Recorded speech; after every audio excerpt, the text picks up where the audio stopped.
Welcome to Non-Gendered Fitness, where we explore health, fitness, transitioning, and queer life from beyond the binary.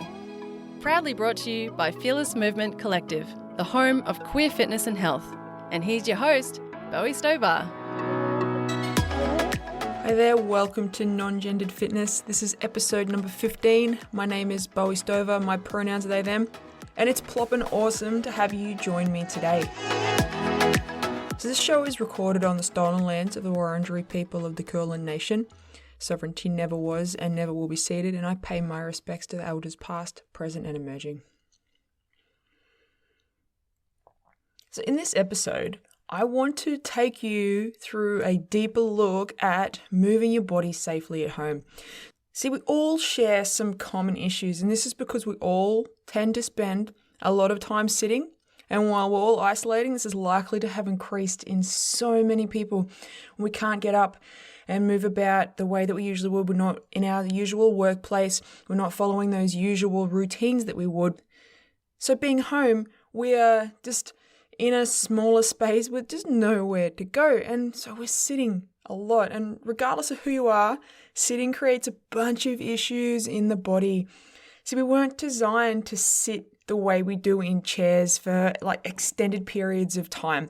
Our bodies in general are designed to be upright and either walking or jogging for extended periods of time. And this is because back in the prehistoric days, back in the cave people times, when we would have to go out and we would look for food and we would spend something like 12 hours a day just moving around, searching for food and doing foraging type activities, whatever it is that the people did back then. I mean, I don't know if anyone really knows, but theoretically, this is what is presumed to have been.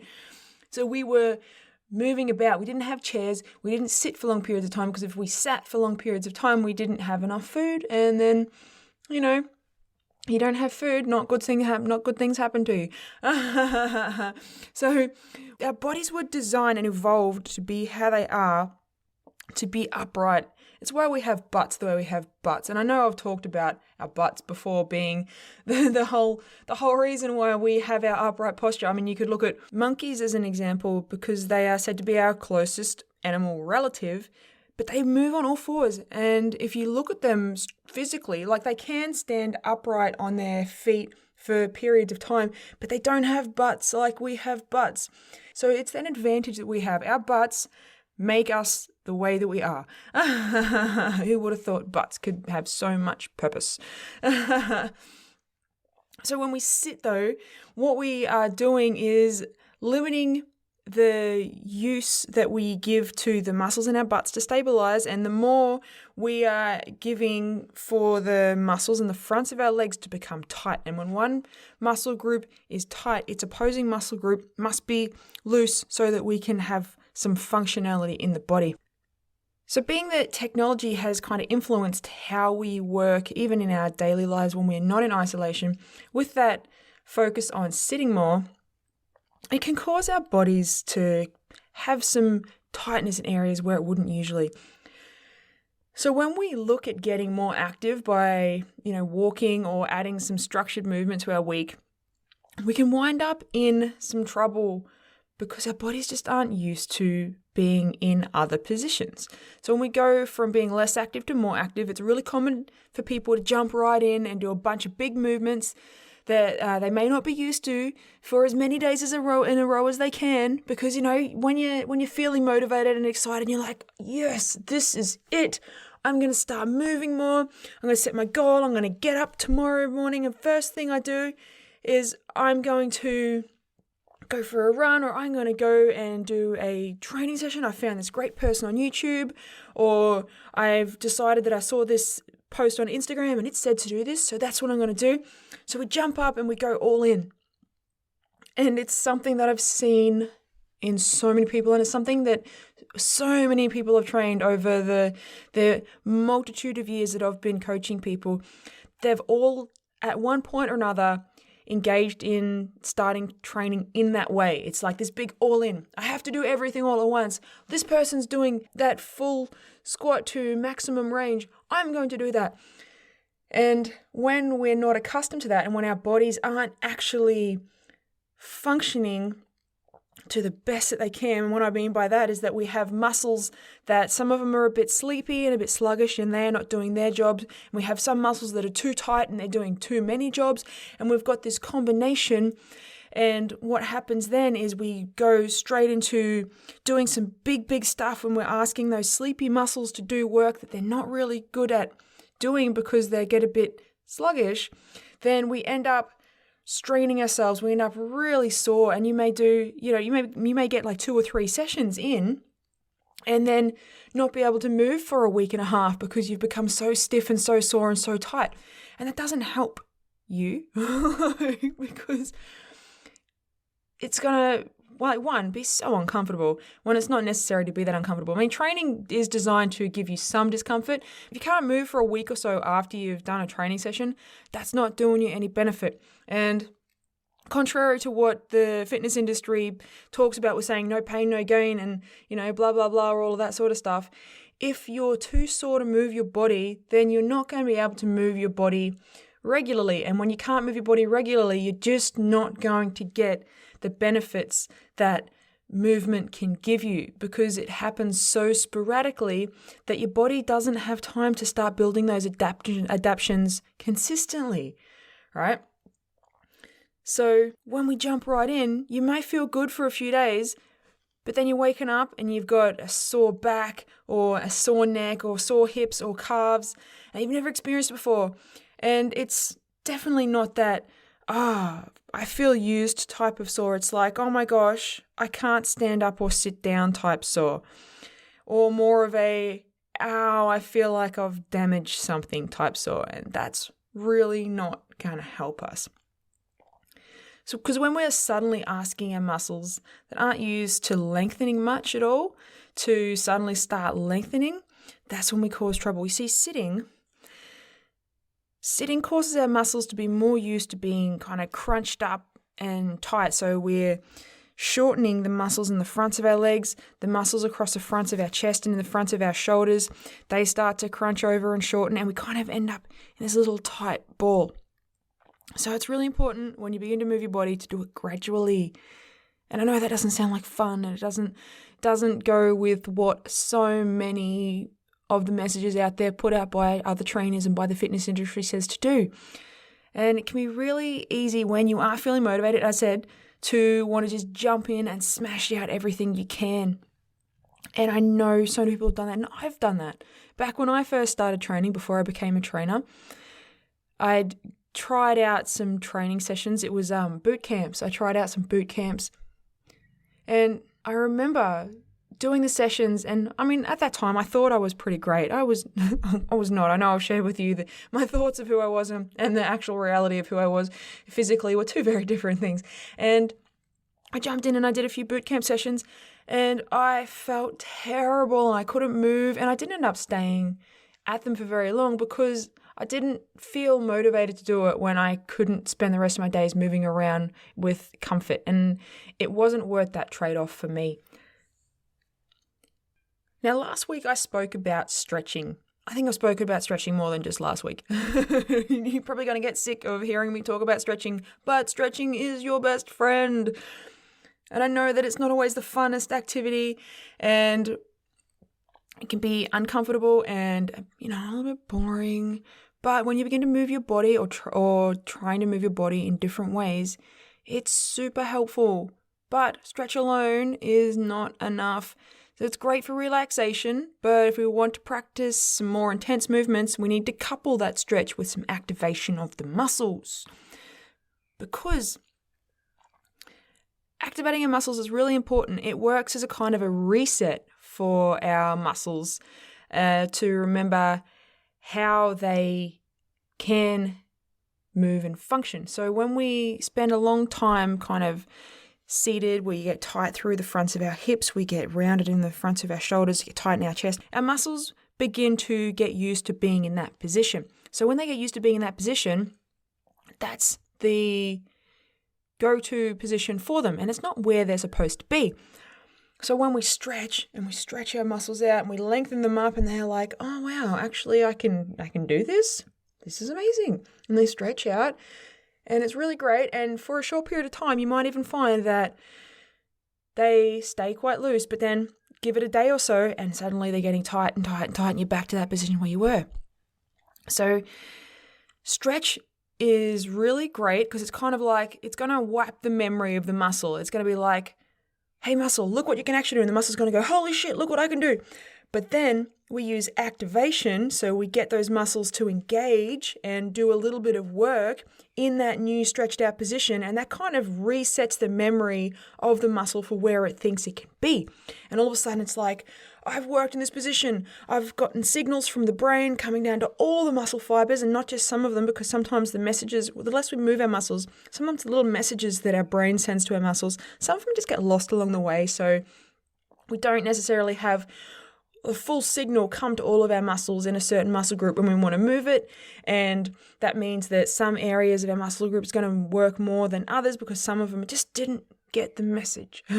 So when we stretch and then we activate, we're making sure that we're clearing all those pathways, all those neural pathways, so that the messages that our brain is sending down to our little muscle fibers are all going to get through. And all of a sudden, all of those muscle fibers are getting the full message and they're all like, oh yes, we're going to move in this particular way. Right. Oh, this is great. And then what happens is the muscle's like, okay, this is how I am. This is how I can be. And the more regularly we stretch and activate, the more we really solidify that memory in the muscle of this is actually how it sits. So we stop being so tight. We start to be able to open up our muscles. We start to be able to stretch them out. We start to be able to, when we want to engage our muscles or move our bodies, we're going to have all of those little muscle fibers in the muscle group doing their job.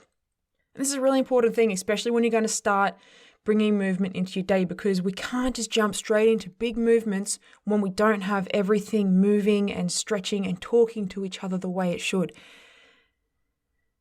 So over time, your muscles adapt to moving more, and this is a great thing. So this means that you can increase your level of exertion, but keeping up stretch and mobility work is super important because that kind of keeps those neural pathways clear. It keeps the muscles understanding that there's a position that they can be in that's not so tight and not so scrunched up.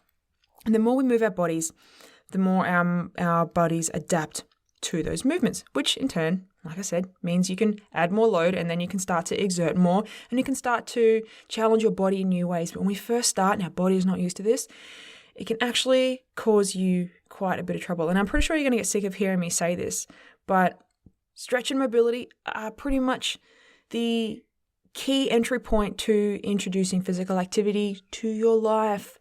See, because we all sit so much, it causes so much tightness in our hip flexors. So these are the muscles in the front of our hips, and in our pectoral muscles, which is the muscles that run across the fronts of our shoulders and across our chests.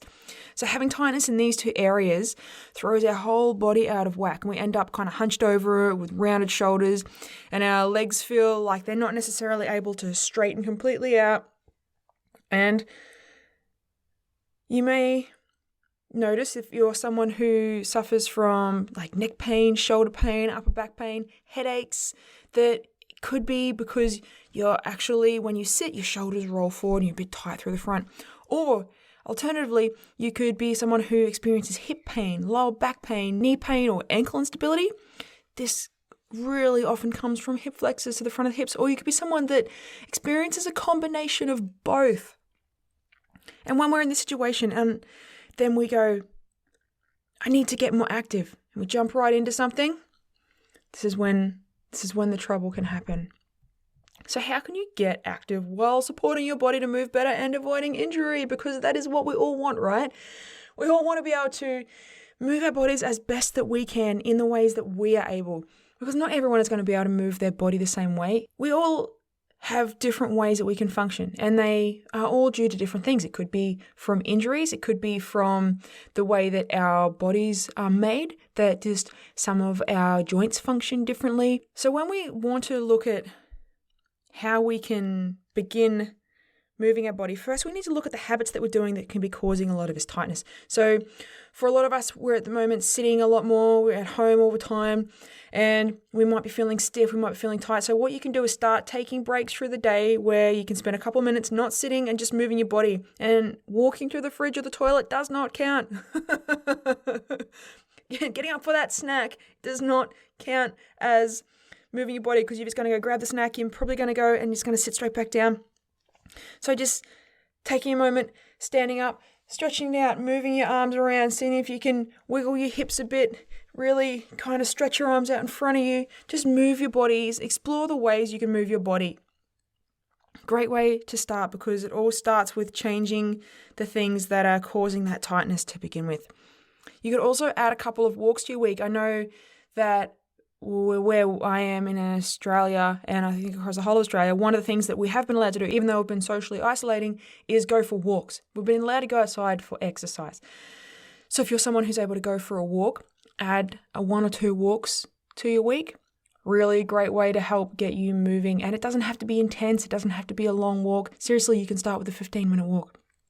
But it's a really amazing way to introduce some movement into your day.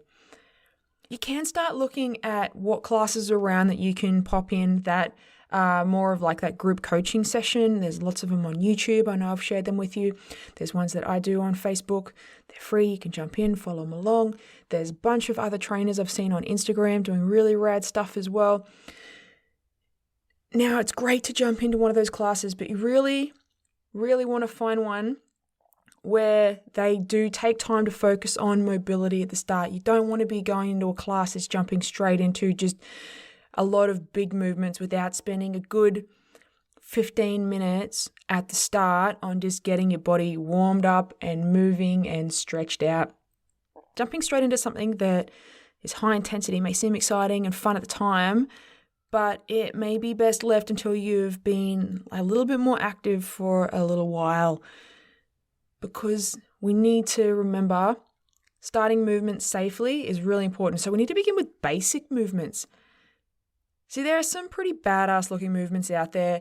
They're really impressive. When you see trainers doing all sorts of really rad movements, whether it's with weights, whether it's without weights, like as calisthenics, people can just come up and do handstands, or, really impressive body balancing on things and squatting epic weights, or, bench pressing big things. Like, all of those are really amazing movements, but they take time. And it's really important when you start moving to not try and jump straight into those bigger stuff, but to start with the basics. See, even though there are some pretty rad moves out there, and over time they can be totally achievable for you, your training needs to start by building a strong base.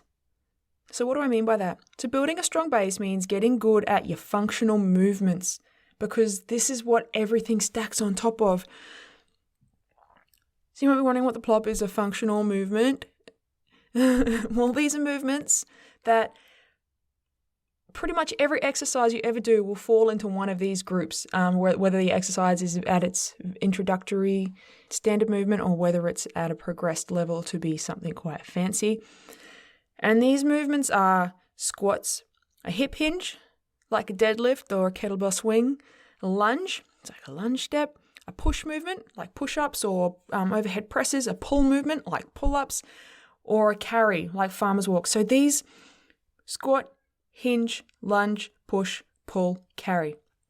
These 6 categories of movement are the key areas of movement that our bodies can function within. So developing the basics with these creates the building blocks for quality movement with everything that you do. So these are the movements that really set that base on how your training is going to be long term, because you've mastered the basics. The basics are so important. The basics may look boring, but they're important. If you imagine a pyramid and think of your training as you're building a pyramid, pyramids always start with a big, strong, wide base, and then everything is stacked higher and higher on top of that.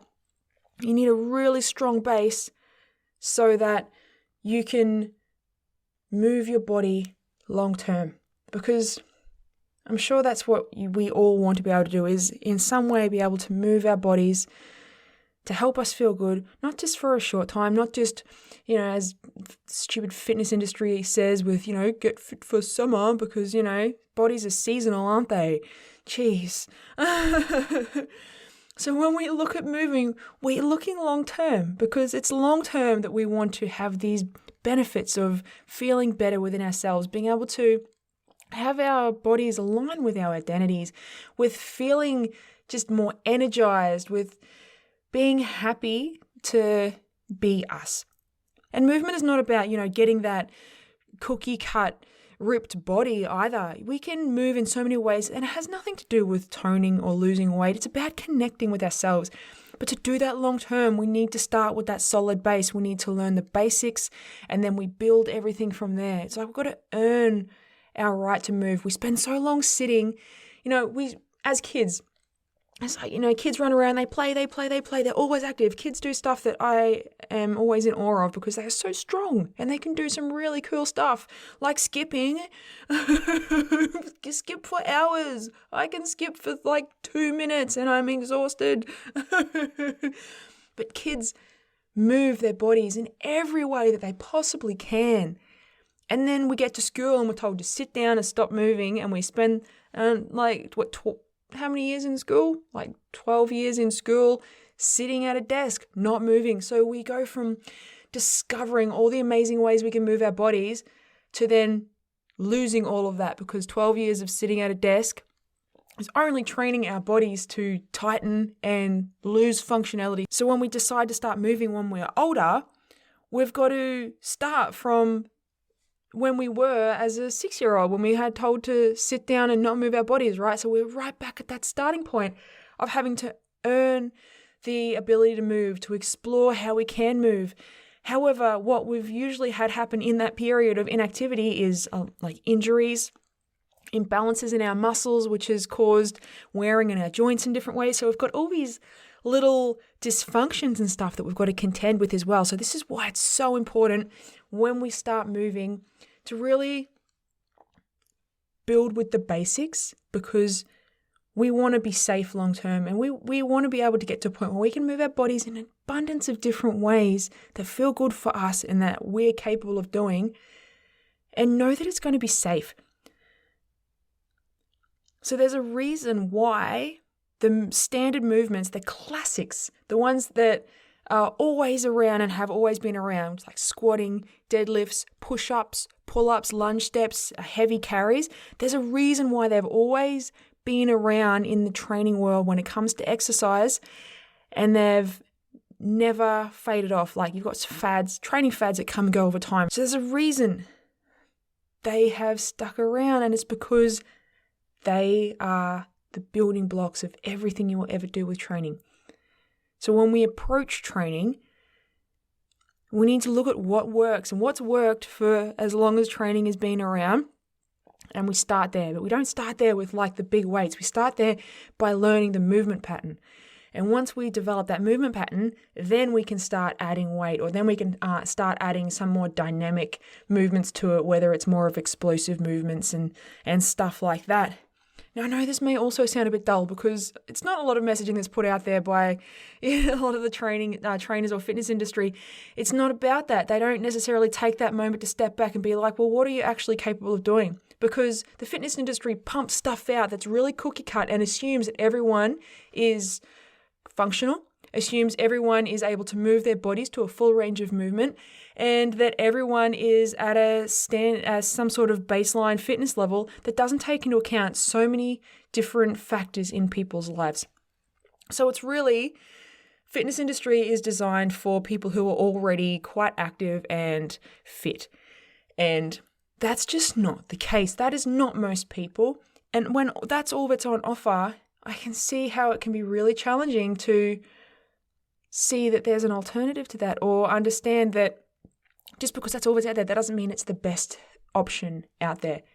And there are some trainers out there who are doing really amazing stuff, and they do understand that starting gradually, starting with the basics, learning these functional movements is the most important thing. There's a few of us out there, and they are the people to follow, because that's where you're going to learn the most important stuff.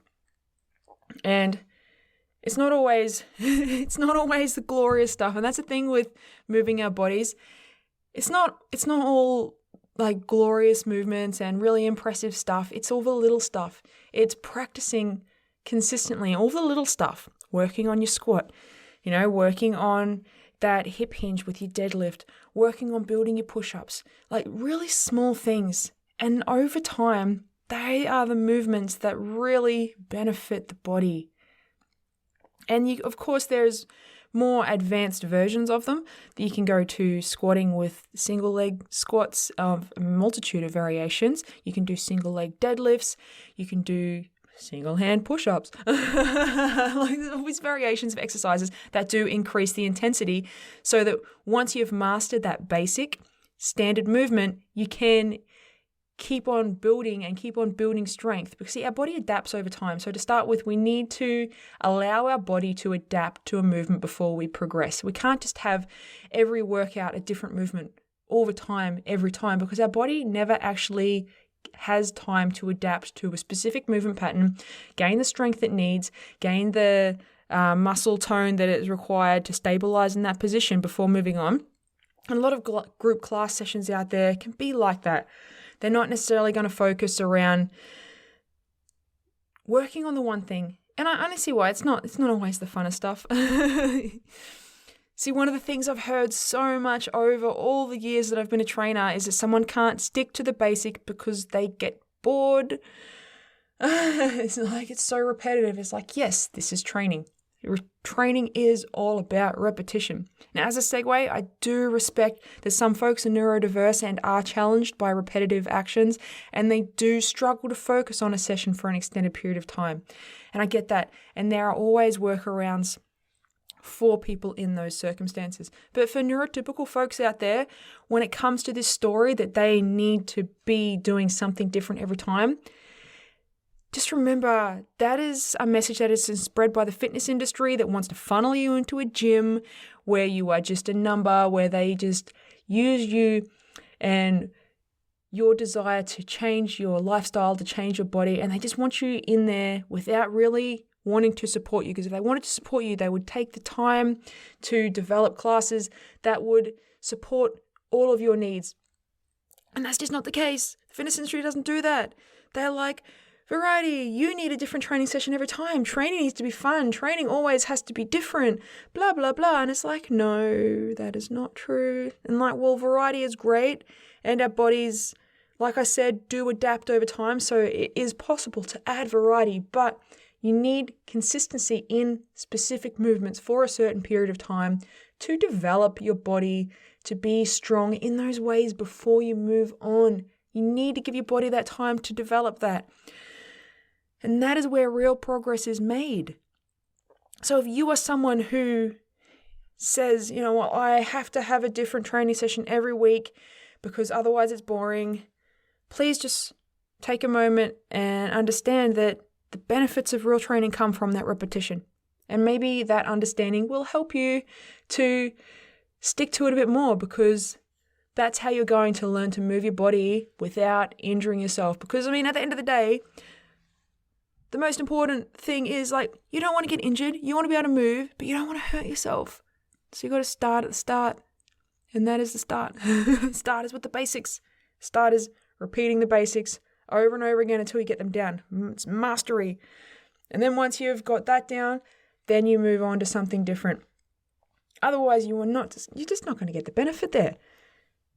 So if you have physical limitations that stop you from moving your body in certain ways, there are ways that you can explore how you are able to move your body and begin there. So figuring out just one thing is perfect to start. You can think to yourself, am I able to comfortably move my upper body? So if the answer is yes, it's like, okay, could I push something? Could I pull something? Can I carry something? So exploring what you could perhaps have, even if it's something at home that you could push with. So say push up, for example. Can you do an incline push up from your kitchen counter? Nice place to start. Can you lay on your back holding something that's a little bit of weight over your chest and push it straight up? Boom. Push movement, right? So you don't even have to be standing for these things, but exploring ways that you can move your body within your means is so important, because there are going to be ways that you can move your body. And that is a great place to start, because you'd be surprised at how building something in one area can actually start to shape change in your whole body. So let's say you can't push something, but you can pull something. Can you then get a bag? You know, the reusable shopping bags, they're great for this. Reusable shopping bag, plop some books in it or something like that. Rest one hand on the kitchen counter, step 1 foot forward and 1 step back, and then with your free arm lean down, grab that handle and pull that handle up until your fingers come to your ribs, put it back down to the ground. Bring it up, hand up to your ribs, put it back down to the ground. Boom, you are pulling something. You are doing a bent row. You are pulling something, therefore you are going to be developing some back strength, which is really great for posture. And that is going to be a huge benefit. So finding the little things. Can you stand and just hold your reusable shopping bag, one in each hand with a few books in each one, and just stand and hold that, or perhaps carry it a lap of your kitchen? You're doing a carry. You know, finding those little things is really important. Now, say your upper body is something that causes you some discomfort. Say you've got shoulder issues. Shoulder issues are really common. Shoulders are a big moving joint. They move in every direction possible. Very common to have had them dislocated or have impingements and all sorts of stuff like that. They're a very free moving joint that can get hurt. So if you are someone who has troubles with your shoulders, troubles with your neck, maybe you can look at some lower body movements that you may be comfortable of doing. So that could be a squat, it could be a hip hinge, which is like a deadlift, or it could be a lunge. Now, as I said, you don't have to be able to stand up to do these. You can sit down to do stuff. You could lay on your back. Let's say for a squat, for example, say you can't do a squat currently from standing, but can you lay on your back and bring your knees up to your chest? You know, even if you have to hold them there with your hands. You know what? If you can do that, you're squatting, friend. You're just in a different position. You're just not on your feet, but that is exactly the position that a squat gets you in. So you can work on your squat that way. Finding those little things. It's really exciting, because when we start exploring how we can move our bodies that have nothing to do with those generic ways that we are told are the only ways to do it, we have so many more avenues of movement available to us. Could you even sit on a chair and tuck one knee up towards your chest at a time? You're doing it. Could you stand in front of a chair, push your butt right back and sit down and then stand up? You're deadlifting. That's a hip hinge. Wow. Starting with these basics, starting with these fundamental movements and these building blocks, and you can incorporate these into your everyday life, not even as a training session, just in everyday movements to help you get moving, so that then when you're doing an exercise, whether it's a class or something that you've found on Instagram or a post from a trainer that you follow, you're already incorporating these fundamental movements. So you're already building on them. You're building them up just in your everyday life. And that's a super important thing, because training these movements doesn't have to happen just in a training session. You can add them into everything that you do. And the more you can repeat them through the day, just as a standard thing, the more you're going to develop strength, the more you're going to be supporting your body overall and getting things to switch on and talk to each other and stretch out and remember that they can stretch out, the more benefit you're going to have on your body. So I guarantee you there's going to be some way that you can move, and then just explore it.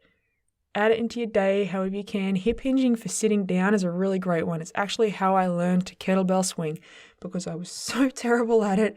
I was not allowed to have a bell because I would have injured myself, and my trainer got to the point and they were just like, Bowie, sit down on the chair, but as you do it, push your butt back, and as you go to sit down, reach your hands down between your legs, just above your knees, and tap the front of the chair and then sit down. You can do that? Then you're hip hinging. Every time you sit down, I want you to practice that. So I did. Every single time I stood up, and I would even sometimes do a couple of repetitions of it. I would push my hips back, tap the front of a chair, stand up. Push my hips back, tap the front of a chair, stand up. Then I'd do 2 or 3 of them before I even sat down, just to try and get that movement down. So there are ways you can add little things into your day that help develop those functional movements that are really beneficial to your body long term. So if you do feel that you're someone that needs some guidance on what you can do, because I know I've shared a lot with you, and I will be posting up some videos on Instagram for all of these, so stay tuned there. I'm going to be sharing these movements with some demonstrations for you to follow along to, just so you can get a really clear idea of what I'm talking about. But if you want some more guidance other than those videos, you can pop in and join our at-home training program. We have launched this for folks who are in isolation to be able to move their body with quality movements that always start with a focus on mobility, because if you haven't realized by now, I'm always going to be talking about mobility. It's kind of my jam. But you can jump in. It is not expensive. It is $10 dues a week, 10 Aussie dollar dues a week. So you can get active, you can have some help, you can get an understanding on how you can move your body using the basics to safely move yourself. And you can find a link in the show notes that will take you to the website, or you can go to our website and you can find that there. So let's recap on what we've talked about today. We've looked at the impacts that sitting has on our bodies, with tightening the fronts of our legs, with pulling our shoulders forward, with kind of turning us into a little scrunched, city, desky, typey type person. We've looked at why it's best to begin introducing movement safely into your life in a gradual way that keeps your body safe and helps you to start moving and keeps you moving long term. Because while it's all glittery lights and glorious fun things to see some of the stuff that people online can do, that doesn't mean that that's going to be your starting point. Not that you're never going to get there, but that you need to build the basics to get there. And we've looked at how functional movements are so important, with the squat, the hinge, the lunge, the push, the pull, the carry, those 6 movements, and how you can start to explore them and build them as a strong base for your movement, but just build them into your movements through the day to help your body stay safe. Now you can find out all of these details in the show notes. And if you want to find out more about us or get in contact, you can go to our website, www.fearlessmovement.co. You can find us on Facebook at Fearless Movement Collective. You can find Fearless Movement Collective on Instagram as fearless_movement_co. You can find Non-Gendered Fitness on Instagram at non_gendered_fitness. And you can find me, Bowie, on Instagram as the.no.t.nb.